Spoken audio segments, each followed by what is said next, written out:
Now, fear is going to be a player in your life, but you get to decide how much.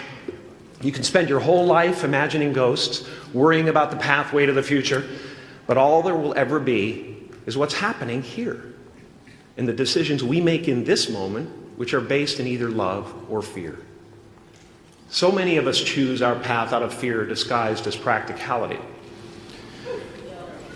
What we really want seems impossibly out of reach and ridiculous to expect, so we never dare to ask the universe for it. I'm saying I'm the proof that you can ask the universe for it.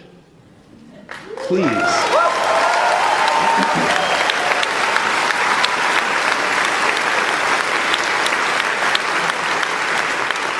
And if it doesn't happen for you right away, it's only because the universe is so busy fulfilling my order.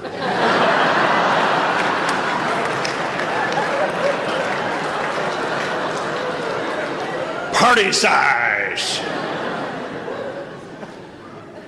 My father could have been a great comedian, but he didn't believe that that was possible for him.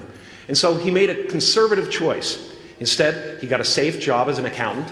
And when I was 12 years old, he was let go from that safe job.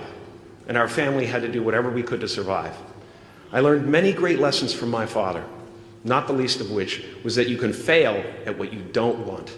So you might as well take a chance on doing what you love.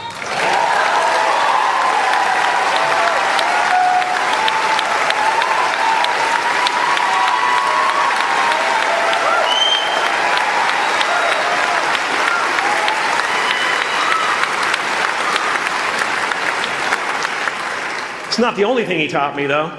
You know, I watched the effect of my father's love and humor and how it altered the world around me. And I thought, that's something to do. That's something worth my time. It wasn't long before I started acting up. You know, people would come over to the house and they'd be greeted by a 7-year-old throwing himself down a large flight of stairs. They would say, "What happened?" And I would say, "I don't know. Let's check the replay." I'd go back to the top of the stairs and come back down in slow motion.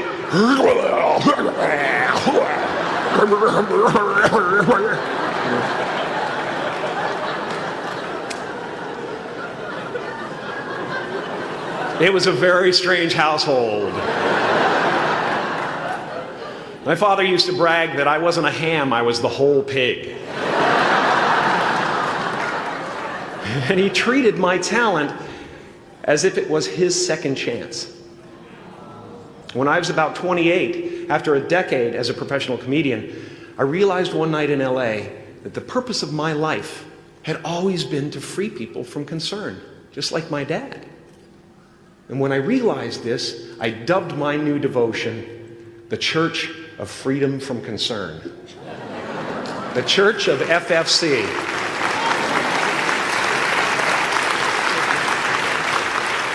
And I dedicated myself to that ministry. What's yours? How will you serve the world? What do they need that your talent can provide? That's all you have to figure out. As someone who's done what you're about to go and do, I can tell you from experience, the effect you have on others is the most valuable currency there is.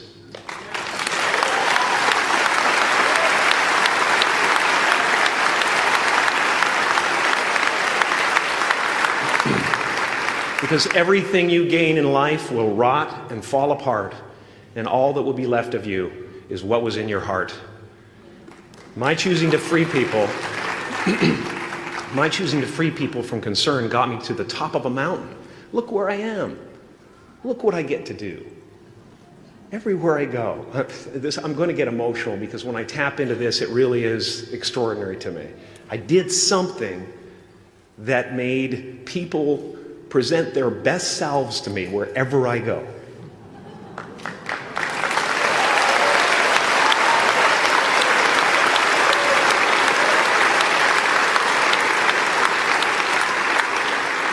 I am at the top of the mountain, and I was, and the only one I hadn't freed was myself, and that's when my search for identity deepened. I wondered who I'd be without my fame. Who would I be if I said things that people didn't want to hear? Or if I defied their expectations of me? What if I showed up to the party without my Mardi Gras mask and refused to flash my breasts for a handful of beads? I'll give you a moment to wipe that image out of your mind. But you guys are so ahead of the game. You already know who you are. And that peace that we're after lies somewhere beyond personality, beyond the perception of others, beyond invention and disguise, even beyond effort itself. You can join the game, fight the wars, play with form all you want, but to find real peace, you have to let the armor go. Your need for acceptance can make you invisible in this world. Don't let anything stand in the way of the light that shines through this form. Risk being seen in all of your glory.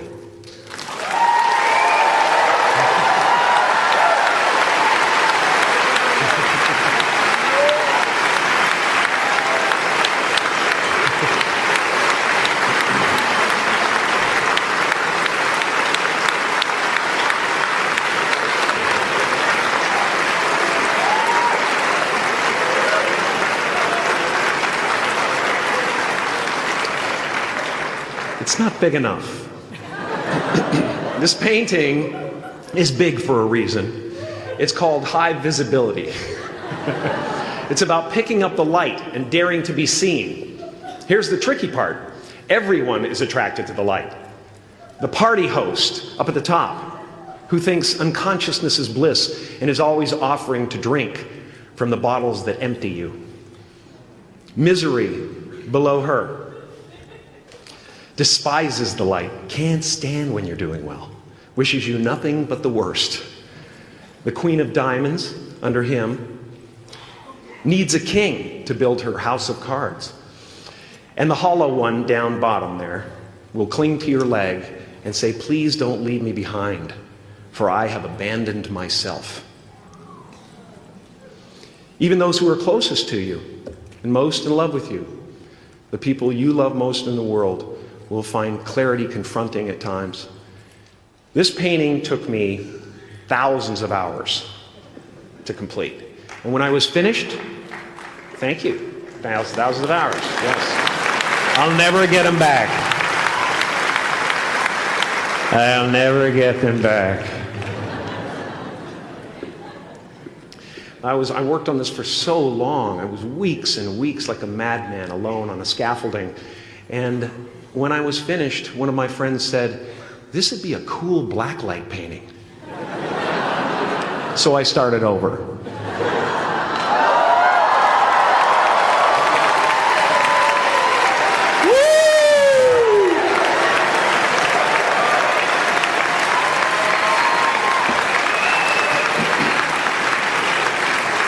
Welcome to Burning Man.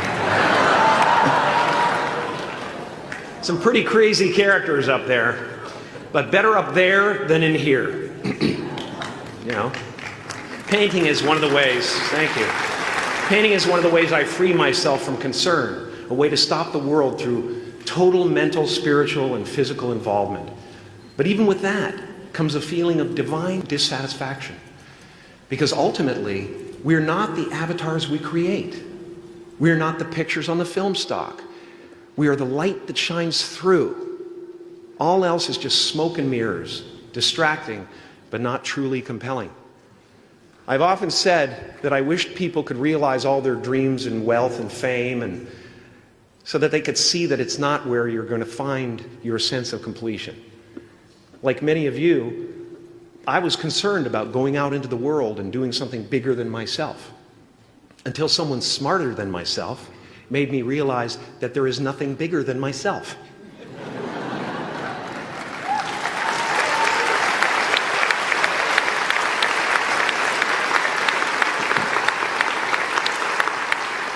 My soul is not contained within the limits of my body. My body is contained within the limitlessness of my soul. One unified field.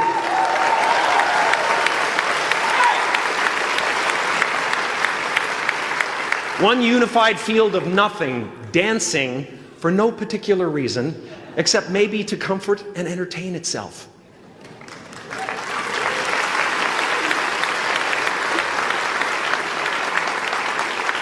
As that shift happens in you, you won't be feeling the world, you'll be felt by it. You'll be embraced by it.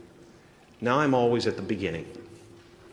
I have a reset button, and I ride that button constantly. Once that button is functioning in your life, there's no story that the mind could create that will be as compelling.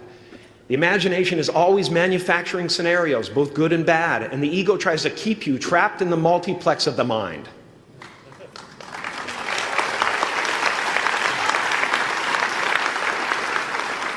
Our eyes are not viewers, they are also projectors that are running a second story over the picture that we see in front of us all the time. Fear is writing that script, and the working title is, I'll Never Be Enough.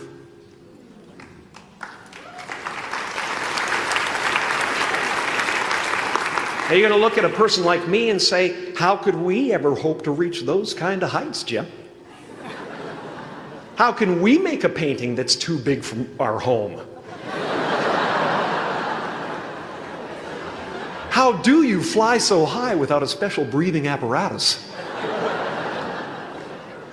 This is the voice of the ego. And if you listen to it, there will always be someone who's doing better than you. No matter what you gain, ego will not let you rest. It will tell you that you cannot stop until you've left an indelible mark on the earth, until you've achieved immortality.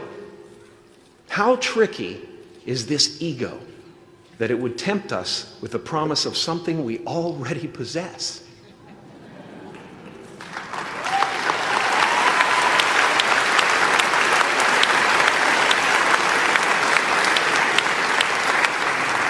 So, I just want you to relax. You know, that's my job. Relax and dream up a good life. I had a substitute teacher from Ireland in the 2nd grade that told my class during morning prayer that when she wants something, anything at all, she prays for it and promises something in return, and she always gets what she wants. Well, I'm sitting at the back of the classroom, you know, thinking, wow, my family can't afford a bike, you know. So I went home and I prayed for one. And I promised I would recite the rosary every night in exchange. Broke that promise. But 2 weeks later, I got home from school to find a brand new Mustang bike with a banana seat and Easy Rider handlebars. Yeah. From fool to cool. My family informed me that I had won the bike in a raffle that a friend of mine had entered my name in without my knowledge whatsoever. So that type of thing has been happening to me ever since. And as far as I can tell, it's just about letting the universe know what you want and working toward it while letting go of how it comes to pass.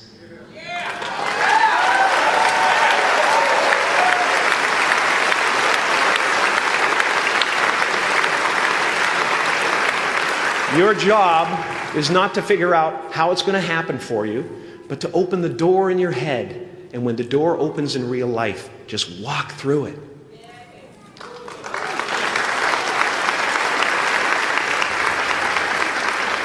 And don't worry if you miss your cue, because there's always doors opening. They keep opening. And when I say life doesn't happen to you, it happens for you, I really don't know if that's true. I'm just making a conscious choice to perceive challenges as something beneficial so that I can deal with them in the most productive way. You'll come up with your own style. That's part of the fun. Oh, and why not take a chance on faith as well?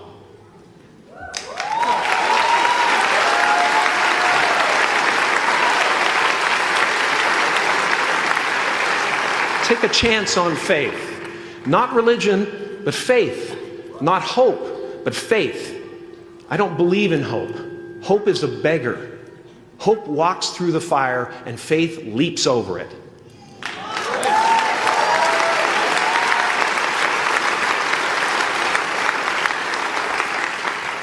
You are ready and able to do beautiful things in this world. And after you walk through those doors today, You will only ever have two choices, love or fear. Choose love, and don't ever let fear turn you against your playful heart. Thank you so much. Thank you, Dad. I'm so honored.